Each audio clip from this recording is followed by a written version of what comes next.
Hello, everybody, and welcome to the Spiritual Journey podcast.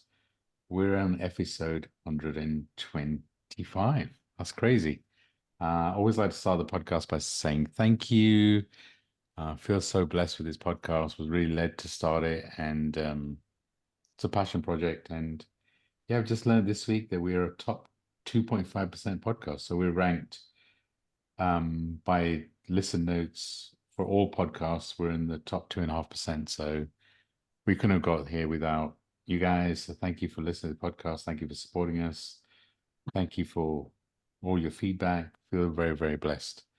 And this podcast wouldn't be where it is without my beautiful co-host. So I'd love my co-host, Stacey Brown, to introduce herself, the amazing, the stunning, the healer extraordinaire, and published author, Stacey Brown. Stacey, you want to introduce yourself?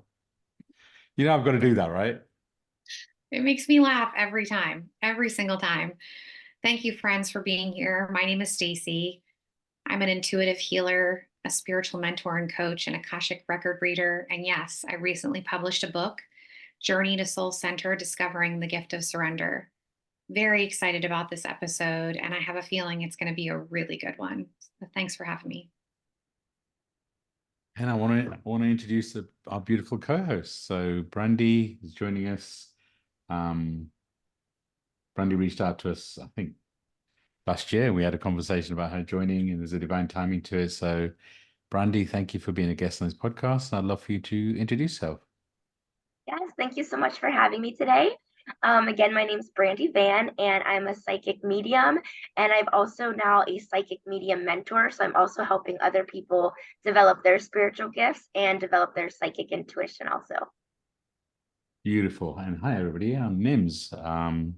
I'm also an Akashic record reader, Akashic trainer, podcast host, podcast creator, and a spiritual coach and mentor. And I really do love the work that we get to do. We just finished a call with one of the people that we're mentoring, and it was so beautiful. It's so beautiful to see people shining their light.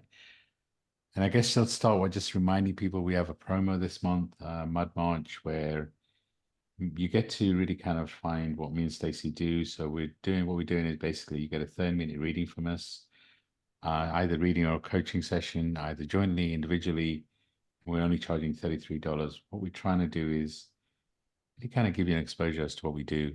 We love what we do, and bear in mind, March is the third month of the year, so we thought 33 would be a great price. So reach out.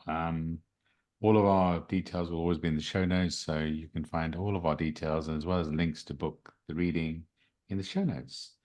So today's episode is all about developing intuition, and I love this topic. It's for me, intuition is a way of connecting to me at a heart and soul level. It's listening to my guides, it's listening to my intuition, it's listening to the messages from a different place. And I really feel if we could listen to our intuition, if we can take action, then life would be so much easier. Because what tends to happen is we get an intuitive message, we get an intuitive hit, and that's always the first thing that comes through. It's always quite light.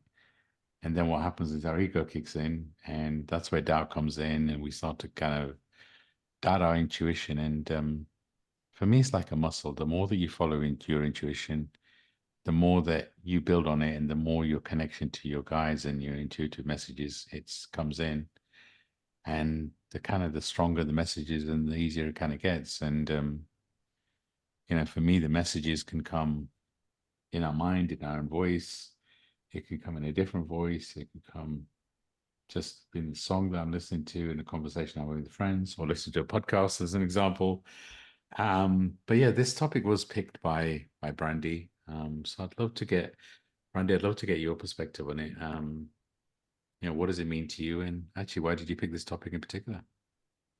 Sure. So I picked this topic because with all my clients, they all seem to have an issue with trusting their intuition.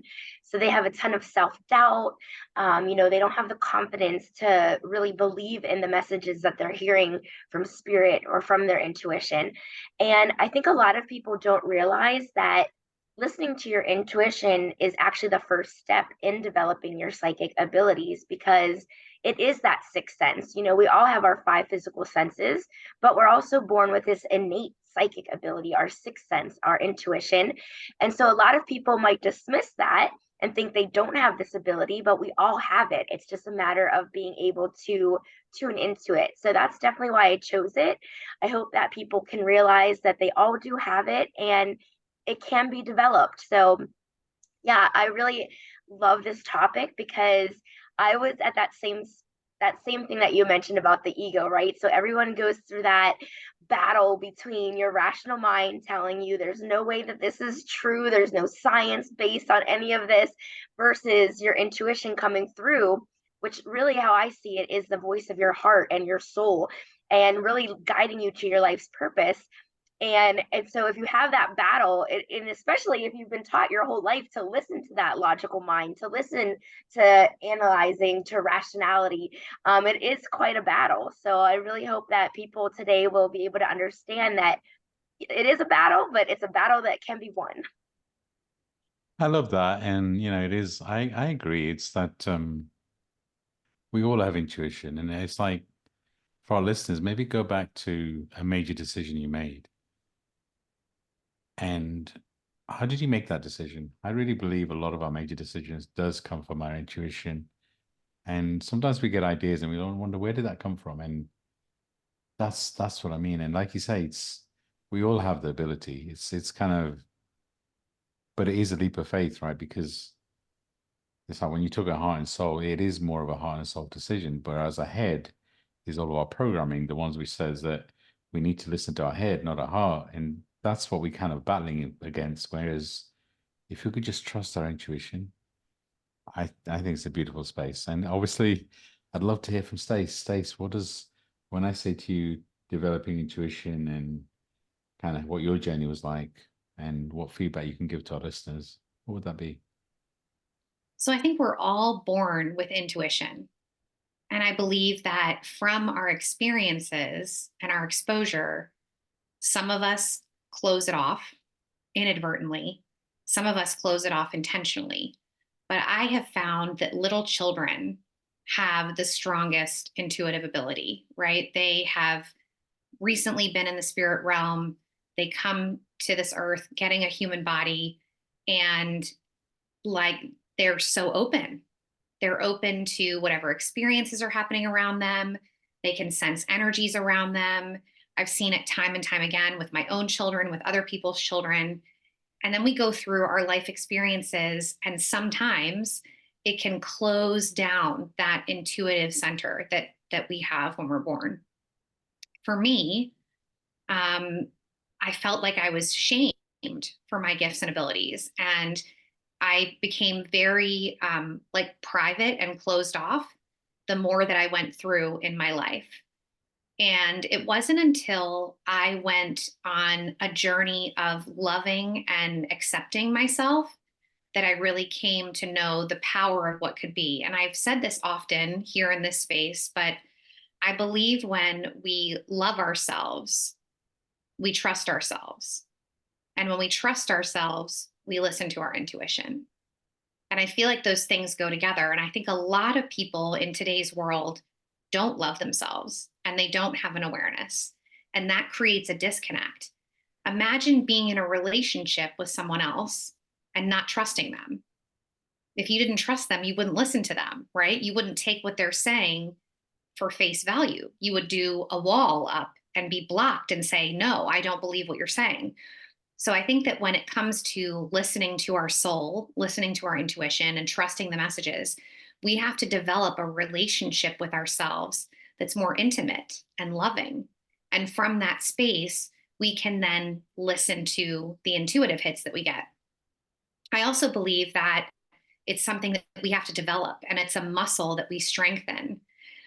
Back in my days in the beauty industry, I would put my hands on people and I would sense what was going on with them. But I wasn't using my intuitive abilities consciously on a regular basis. And I have found, just like any other muscle of the body, that we can strengthen our intuition based off of how much we use it, right? And so when I'm now doing readings for people every day and I'm in this space on a regular basis, that intuitive muscle has strengthened and grown. I think the other thing that's really important to know about our intuition is that that intuitive voice that we have is a whisper, right? The ego is loud. The noise from the outside world is loud, and it can sometimes drown out those quiet messages. So I think it also takes some intention to listen to your intuition. You've got to take the time to be introspective and create quiet space where you can actually listen to that quieter voice and honor what it's saying. So I feel like it's a combination of things, right? We have to release our programming, right? And come into a space of learning to love ourselves. From that space, we trust ourselves. And we also need to be aware that that intuitive voice is usually quite quiet and it comes through as more of a whisper. So we've got to create space to be able to take the time to listen. Love that. Great advice. So I'm going to hand over to Brandi. Brandi, as the clients that you work with, you're guiding people to develop their intuition. What steps do you take? What advice could you give our listeners? Yeah, so I actually give them a 4-step process because I really feel like, well, the first step is you have to ask it a question, because if you don't ask a question, how will you get an answer, right? So, of course, you want to ask it a question first. And I always tell them to start with something small, like maybe, what should I have for dinner later? You don't want to ask this huge question of like, should I move to Australia tomorrow or something? So you want to start off small. And then the next step is that you want to feel the answer somewhere in your body. So, and by the word feel, it could be a voice as well. So you might hear something, you might see an image or a vision, but it could also be a tingling in your spine, or it could be a butterflies in your stomach. So you kind of want to get used to that feeling that your body's giving you whenever it gives you that answer, no matter which physical sense it's using. But the important thing there is that our rational mind starts working in 5 seconds. So it's very instantaneous, and it's going to come from a place of calm. So if you're anxious about the answer, if you're nervous about it, that's really not your intuition. It's really going to come from a place of calm, and you only have 4 seconds to listen or feel it in your body. So if you go on to that 5th second, your rational mind's getting louder. It's talking you out of the decision. So it's really something that comes quickly. The next step then is you want to trust it, because again, this is all about trusting yourself, trusting in the messages.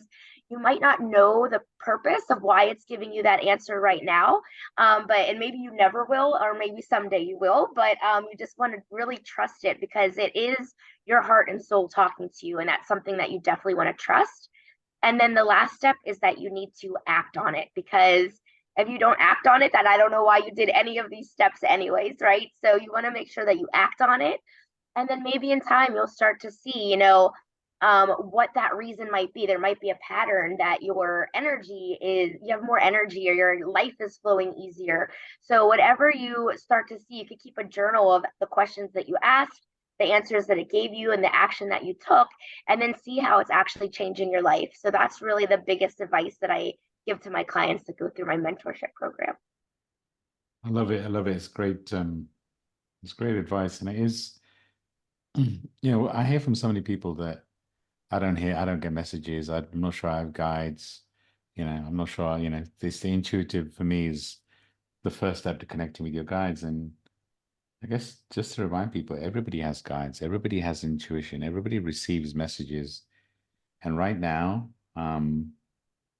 I feel like we've just gone through an energetic shift in 2023 and also the beginning of this year. And now we're in a space where actually I think intuitively we're receiving more messages than we ever have before. So, the steps that Brandi just laid out, I think it's a great thing to people to start. I'll always encourage people to just take time to listen, right? Just take time to take a deep breath. It's the 4 steps that Brandi just went through. It's not complicated, right? But it is a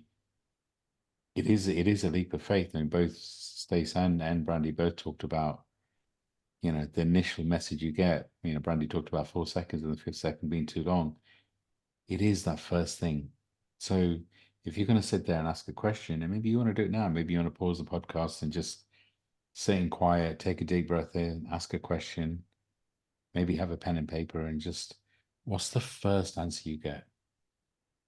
And what if you took action on it? Because you're building a muscle. Both Stacey and Brandi talked about building a muscle. And once you start building that muscle, it does get easier. it really is an amazing first step in truly expanding your spiritual ability to a whole different level. Stacey, I'd love for you to talk a bit more about kind of as we take people through our mentorship program and kind of guide them to their intuition, truly listening to the energies around them. What have you seen? Or what have some of the people you've worked with experienced on this journey of developing intuition? I mean, I've worked with people with unims, I've worked with people on my own, like we've done all kinds of things and worked with clients from around the world. And I think one of the really beautiful things is seeing somebody come into the program not being aware, right? Not having the tools and coming into a space of understanding what it looks like to listen to your intuition. And a lot of times it has to do with programming, right? There's been a way that they've lived and done things simply because that was how they were raised. What comes to mind right now is we have several clients who have left organized religion and they're trying to now navigate a new season in a spiritual sense versus a religious sense. And there's got to be kind of a deconstructing of that belief system that things have to be a certain way, right? I think very often we don't realize it when we're in it, but the way that we're raised and whatever that programming is, sometimes it's organized religion, sometimes it's just a lifestyle that we've chosen, comes from the way that we were taught things are supposed to be. And so I've seen us make great strides with clients in deconstructing that and then figuring out what is right for them. And one of the most beautiful things is seeing a client go from a space of not really listening to their intuition or not even being aware of their intuition into a space of understanding that they too can receive messages. And for me, I think it's one of the things I get the most excited about because I remember being in that space. I grew up in a very strict, regimented environment, and everything was done a certain way. You prayed a certain way, you went to church, like that was how you formed a connection with your higher power. And from the space I'm in now, I love watching people and guiding them through that process of understanding that your connection, your intuitive connection, is your unique connection to the universe and to your higher power. And it doesn't fit in a box. And so it's very, very exhilarating to see clients come into that awareness themselves and start listening to that inner voice, listening to their own sense of what is right for them, what feels aligned with them. And from that space, they're better able to navigate decisions, whether it's a career shift or a shift with their family dynamic or a shift out of religion or whatever that path is that they're on. When they start listening to their own inner voice, you can see them light up. And not only do they light up, but they make better decisions for their highest good because they're coming from a space of loving and trusting themselves and listening to those messages that they get. So I don't know that it gets much better than that because I love my journey, like that I've overcome so much and that I've come out the other side and that I have this intuitive sense. But it really lights my fire to see our clients coming into that space of awareness and knowing that it is their own unique journey and that it doesn't have to look like anybody else's. That's a really important point. I was thinking the same thing is comparison is really dangerous. I can just feel some of the listeners maybe saying, well, actually, what, that's true for other people, but it's not true for me. And it is really important that is to remember that we all are unique souls having a human experience, and be aware that actually you might receive messages, your intuition is unique to you. But the process of asking and really believing the first thing that comes through and feeling the energy of it is consistent for all of us. Sure, as we develop how we receive, maybe then we start to see things, we start to hear things in different voices, whatever that looks like. But the first step of really trusting and taking that leap of faith is consistent. And, you know, I love the work that we get to do. I love the, kind of guiding people to really connecting with their heart and soul. It's the shifting from I think to I feel that really is really powerful. And it's like the old paradigm would be talking about, making decisions from the head, not from the heart. I really think and really feel that we're moving into a paradigm of making decisions from a more heart-led perspective. That doesn't mean making decisions from a little, kind of heavy emotional space. It's making the decisions from a heart because our head is programming, right? It's kind of what we've been through. And, if you could just take time out in your busy schedule today, tomorrow, whenever, just to be in space and just to truly ask and receive, I'd love that. Because as Stacey said, the client work we get to do is about connecting people to their heart. So really connecting people to their soul journey and to their gifts and to really removing the layers of the programming. And the first step is always truly to connect to your heart. So I love this topic. I feel it's super powerful, but it's also super important. And Brandi, I'd love to hear from you in terms of some of what you've experienced with the clients you've worked with, in terms of, kind of what has developing intuition led for some of the people you've worked with, and kind of some examples, maybe just to maybe give people an idea of what to expect as they go on this journey. Sure. So there's this one client in particular that always just shines my heart so much to think about. So at the beginning of my mentorship program, he just wasn't sure, just like we all have those doubts. He wasn't sure if he had any type of ability. Then he got about halfway through and he wanted to quit. He was like, I don't think this is working for me. I don't think I have anything. So, of course, I encouraged him, it's not going to happen overnight. Think of that muscle that you're working out. If you were going to the gym, you wouldn't see results in just a few weeks. So I really encouraged him and pushed him to keep going. And then by the end of the program, in just 90 days, he was telling me what he was experiencing, and it's something I've never experienced. So I had to really think about, what is he experiencing, because I've never had it. So here we found out that he is an angelic healer, and so he was able to actually channel Archangel Saint Michael, and he's able to heal people. And he doesn't even have to be with them. It's not like Reiki where he needs to put his hands on them. He's doing this all virtual. And at first, he thought it was coincidence. So he'd pray for someone, he'd meditate on it, he'd send them a healing ball, which he'd create with energy with his hands, and he'd send it out to them. And at first, of course, he thinks it's coincidence. But after you get like one story after another, there was no way it was coincidence. And so he really started to believe in himself. And the more that he believed in himself, the more people he started healing. So just a few weeks ago, he had prayed for a little baby. She was 11 months old. She had been in the NICU her entire life. And he only prayed for her for 3 days. And now she's at home and doing amazing. And it is story after story of that, of people that they thought they were going to cross over, that they thought they didn't have a chance. And then they said, hey, can you help me? Can you reach out to Archangel Saint Michael for me? And he channeled through them, and he's healing these people, and it's amazing.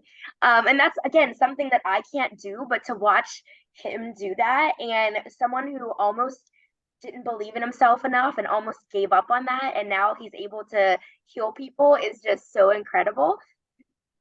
And then another client I have in mind also, a lot of people will talk about being psychically attacked. So they either get psychically attacked in their dreams, or maybe they have like a energy vampire around them. So they really need to control, their own energy, protect their energy to not be psychically attacked. But I had this client who was actually subconsciously psychically attacking other people. And I realized that it was because she had these strong abilities, but was just like dabbling in it. She didn't know actually how to develop it. So by the more that she dabbled, the more bad things were happening to other people. So I had to get her to actually develop it so that we could calm her ability down, so that she had control over it, and so that we could stop those psychic attacks. And so that was something, again, that I've never been psychically attacked, and I've never psychically attacked someone else. But I realized it's all coming down to that same process of developing these abilities and knowing how to take control of them so that you can do whatever you want in a good way with them, because she felt really guilty. She didn't mean to be attacking people. So once I got her to develop it and really take control, now she's been doing great. So yeah, the transformation is amazing to see people at the beginning and then to the end. I don't really believe there is ever an end, right? We're always learning, we're always growing, but to watch that transformation is just why I do this. It's the most amazing thing in the world. Wow, I love that. I love that. And I agree on there not being an end. The way I look at life is I'm a student for life. So it means that anything that happens to me is expanding me, is learning me, is teaching me. So I agree that the expansion, the learning is a lifelong thing. And it's really interesting in terms of what Brandi, the example you gave in terms of people developing gifts, because I'm a big believer that the gifts that we have, our soul already knows and understands how to use those gifts. It's just a human in us that has so much programming that kind of needs to release all of that. And if I think, through some of the clients that we've worked with, is, the human programming is really it's really powerful. But as you shed the layers of it, you start to really understand who you are at a soul level. And that's what making connecting with your gifts so much easier, because it's more of a trusting thing, right? And just remember that, the two examples Brandi just gave, they're both unique, and they're unique to the individuals. So, we all have gifts, and I guess people are probably listening thinking, well, that's easy for me to say.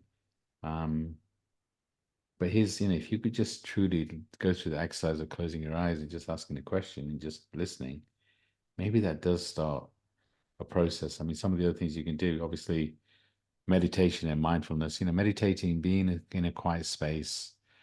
I'd always recommend when I start working with people is 10-minute silence a day. And the reason I recommend the 10-minute silence a day is it's like you're building a muscle to quiet the mind so you can listen to your heart and soul. Because, maybe your mind is super busy and super quiet and super busy, sorry, and super loud. And when you do this for at least 21 days, it does quieten the mind. And I've seen it for so many people. I've been working with people for years and they're still doing it. And because then what it does is it does quieten the mind. And just so the voice in your heart and soul that Stacey was talking about is really quiet, does become louder. And if you start this the first day, don't just, you might get annoyed because, your mind can't be quiet, but allow it to make noise. If something comes through, let it come, let it go. Because it's that frustration that really causes you to kind of, give up, right? And obviously trusting your gut and starting to trust the intuitive messages that come through are really important. There's so many other ways, maybe you go and buy an oracle card deck and just pick a card and see what message comes through for you. Scanning your body and seeing what's blocked and really kind of, it's partly what Brandi was talking about, but again, just scanning your body, because our body is such a powerful tool to give us kind of messages as to what's happening around us. Because how often do we look for messages outside, right? We talk to other people, etc., but we don't use our own natural abilities. So, things like journaling and kind of really connecting, there's so many different ways, but I would just, the big thing I would always recommend is that time in silence, so ideally in nature if you can, and then just listening to your gut and feeling, the first thing that comes through, but also the messages that both Stacey and Brandi talked about it are light. So our messages that come from our guides, that come from our intuition, are light. And if we can truly trust them, it does become easier. And it does allow you to build the muscle. Stace, coming to you, what would your advice be if you have somebody listening right now and they're saying, well, I've tried all this before. I've tried listening to our message from our guides. I've tried listening to my intuition. And yet, but life continues to be challenging, and I don't really feel I've got these messages. What would your advice to them be? Well, first of all, I want to say I don't know that life gets easier just because you listen to your intuition. Okay. We're still I would say it having, gets more insightful. Let me put it that way. yeah, I mean, we're still having a human experience, right? And I definitely want to say that to our listener because I believe that for some people, there's the assumption that if you're listening to your intuition, somehow it eases life. And I wouldn't say that that's necessarily true. What I would say is it gives you more insight, um, and maybe a better compass for navigating life decisions. Um, but I want to piggyback off of what Brandi said. If you were to go to the gym for a couple of weeks, you might not see the results. But if you have consistency in it for a prolonged period of time and you're being disciplined, eventually you're going to start to see those muscles tone. I believe that our intuitive muscle, our intuitive connection, is just like any other muscle in the body. The more that we use it and the more that we nurture it consistently over a period of time, the more result we're going to see. When I first started doing readings for people, I was still working in the beauty industry, and I was like, as a side hustle, at a passion, I was doing readings for people. But let's say I was doing a couple readings a week, right? Not nearly what I'm doing now volume wise. And now I bet you if I had one of those clients, actually I do still have some of those clients, what they saw of me then and my abilities compared to now would be night and day because I stay in this space every day. This is my passion, but it's also my life's work. And because I'm in that space on a regular basis, friends, it's just like if you were to walk into a yoga studio for the first time and you see the teacher at the front of the classroom and she's in this like crazy pose, okay? And you're like, I want to do that. That's awesome that you have the passion that you're like, I want to do that. But the yoga teacher isn't going to take you into that pose on the first class, right? She's going to be like, you've got to start with downward dog. You've got to start with child's pose. She's going to give you the foundational things. And slowly over time, you are going to work up to that more complicated pose if you are committed to a consistent practice of yoga. And I oftentimes will compare the intuitive muscle to a physical um, correlation because when it comes to the physical body, we can see the results, right? But it's the same thing with the intuitive muscle. We might not be able to physically see it, but with consistency in using it, we will grow that muscle. So to anybody who's saying like, I've tried these things and it hasn't worked, I would say, how consistent were you and for how long, right? Is this something that you said, okay, for a couple days, I'm going to try this. Nothing's happening. I give up. Is it for a couple of months you're intermittently connecting? You know, when we're in a relationship with someone, we have to put time into being with that person, right? We have date nights or we sit down and have a conversation after dinner or we talk on the phone, but we make sure that on a regular basis we're pouring into that relationship. The same is true for the relationship that we have with ourselves and our intuition.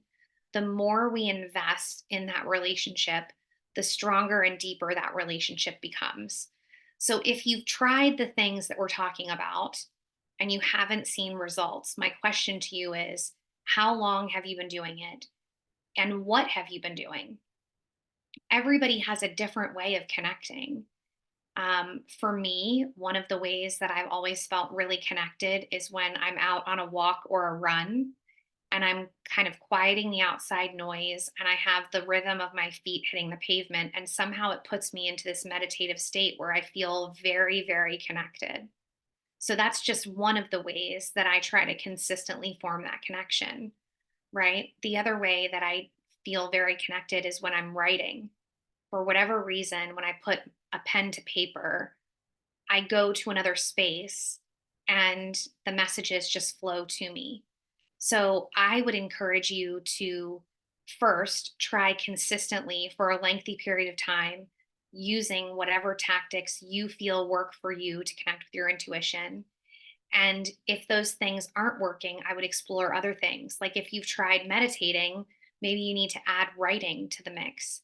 If you've tried writing, maybe you need to try some guided meditation where you have someone's voice leading you through that meditative process. Maybe you need to experience more time in nature. When we're outside of our home, the ego isn't as strong, so the resistance isn't as strong. And sometimes being in an environment outside of your home opens you up to things in a different way. But to anybody who's trying to develop their intuition, I think there needs to be a commitment to yourself for an extended period of time to use certain practices and maybe exploring different practices to get yourself to a space where you're consistently connecting. From that space, I believe we can strengthen our intuition and really heed the messages that are coming to us. Powerful words. Thank you, Stace. And yeah, just to clarify, when I meant it gets easier, I mean it gets easier to listen to your messages. We are a soul having a human experience, which means that the human experience still carries on. But when we connect and listen to our intuition, what happens is our awareness of who we are, our awareness of what's happening around us increases. But there's still stages of healing, right? Awareness, acceptance, forgiveness. Once you become aware of what's happening around you, you start to get a little frustrated because it's like, well, why didn't I understand this earlier? You have to accept who you are. And really a big part of the journey of connecting with our guides and listening to their messages, it is truly understanding this human experience and why we're here. So it doesn't mean that, you can't bypass the human experience, but what it does allow you to do is understand that, get a deeper understanding of what's happening around you. And then maybe, they say that, pain is inevitable, suffering is optional. So maybe as you start to understand what's happening around you, what's happening in your world, how much your programming is influencing you, as you start to get a deeper understanding, you can then make more choices from a heart-led space rather than a head-led space. Again, it doesn't mean that life's easier, but it does mean you can be more insightful about what's happening around you. So, and Brandi, I want to ask you the same question as I asked Stace. I'm sure, you kind of guided clients, as you said, you gave a couple of examples of those that are struggling. So if we had, some of our listeners listening in and again saying, well, what these guys are saying probably applies to someone else, but it doesn't apply to me, what would your advice to them be? Sure. And exactly what Stacy said, I 100% agree. So, just because you have tried it before, again, it's not something that happens overnight. So, you definitely want to make that commitment to yourself, especially if you have an interest in it. I think if someone's not interested or if they don't believe in it, it's going to be a much more uphill battle for them. So maybe they don't really believe in it. So, I always kind of say, if someone were to put a piece of food in front of me and I automatically say, I don't like the looks of it, the smell of it, I'm not going to try it. But if you do try it, maybe you end up loving it. And it's the same thing. So if someone has a complete, like they just don't think it's going to work for them, I at least offer them to please try it out and see if it works for them, because it might be something they end up loving doing, even though their mind might be telling them this is something that I absolutely don't want to do. So have that open mind. I think that's the first part of it, is to have that open mind.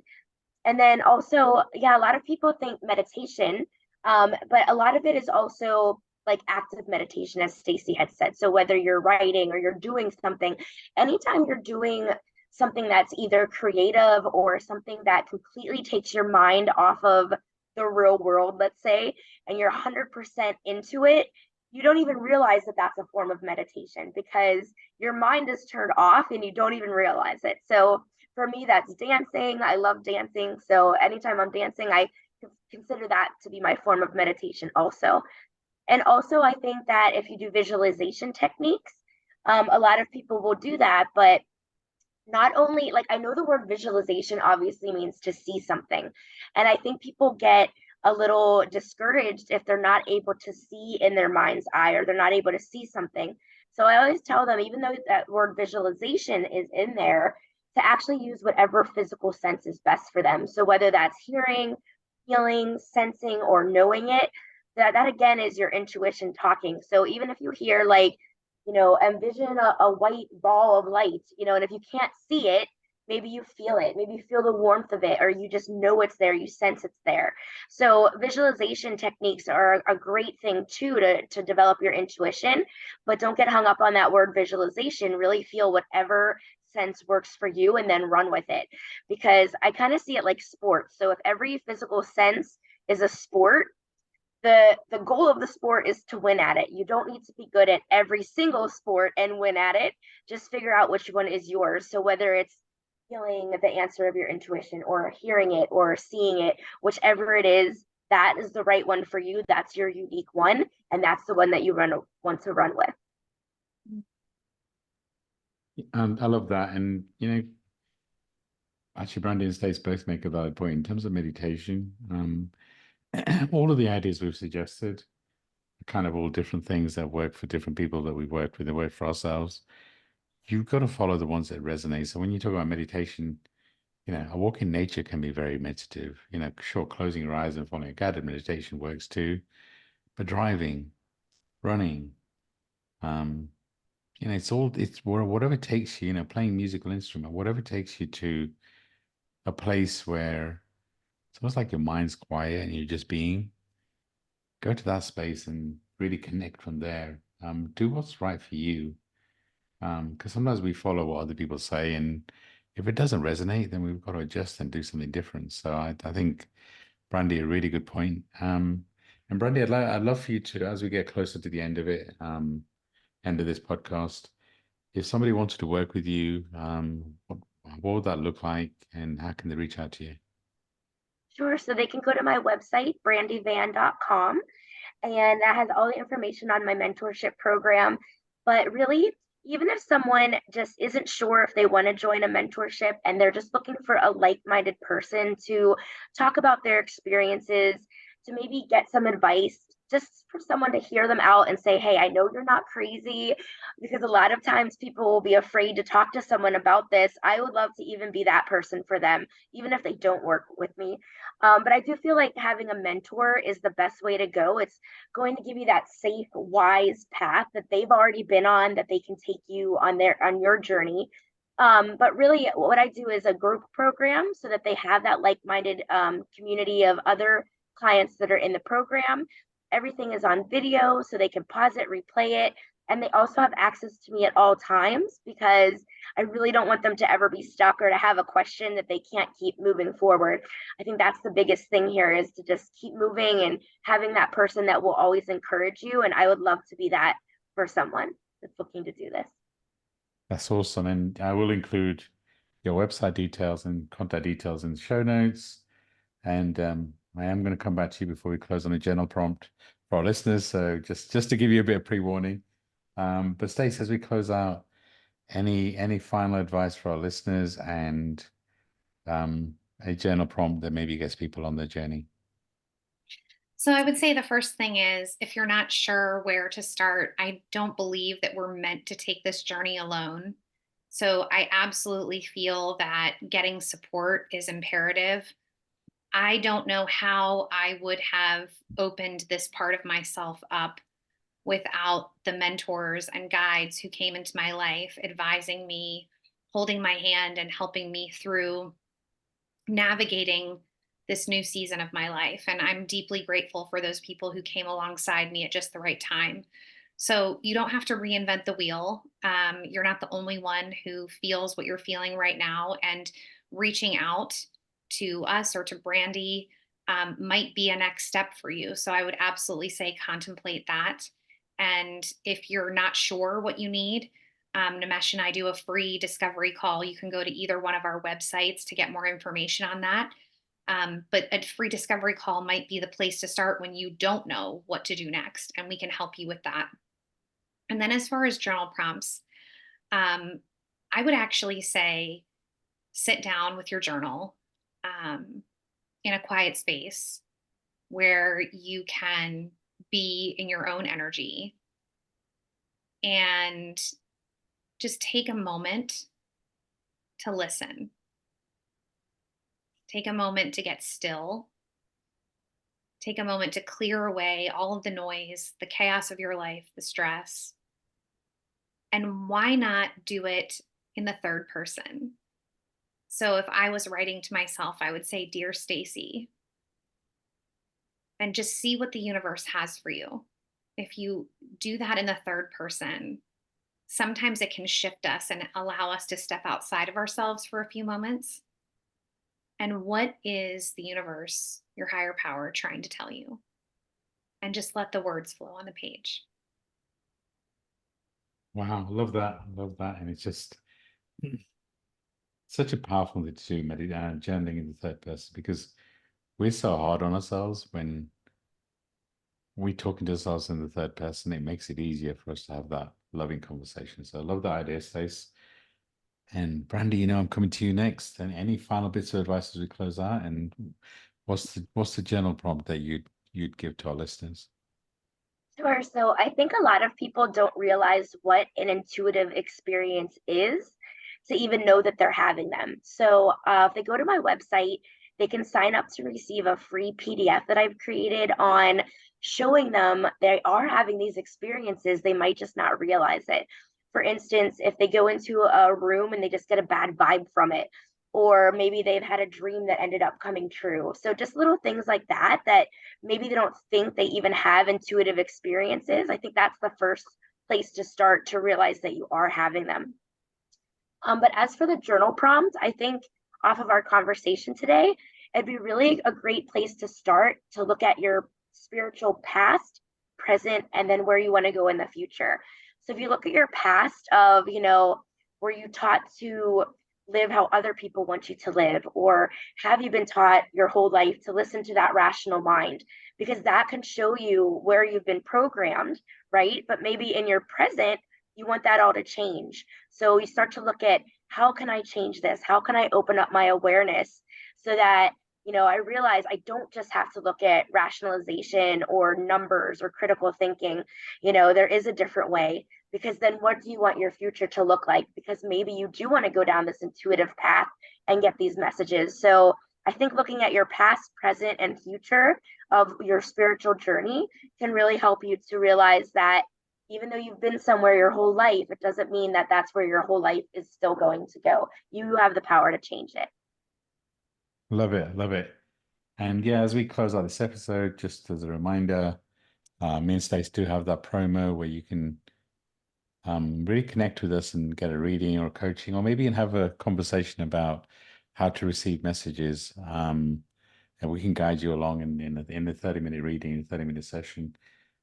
We want you to kind of experience what we're about in a way that allows you to connect. So we decided to offer a reading for $33 this month. I'll always include the links in our show notes. And thank you for my two beautiful co-hosts. I really love this conversation. And, if you gain one thing out of it, if you really kind of feel more connected to your intuition, we'd love to hear from you. And anything that you kind of want to share, anything that maybe you received a message, then do DM us. I will include all our information in the show notes. I love this space. I really do feel blessed with this. I'm sending you all so much love and light. Thank you for listening, and we'll be back very soon. And thank you again to Brandi and Stacy, and we'll connect very soon. Bye for now.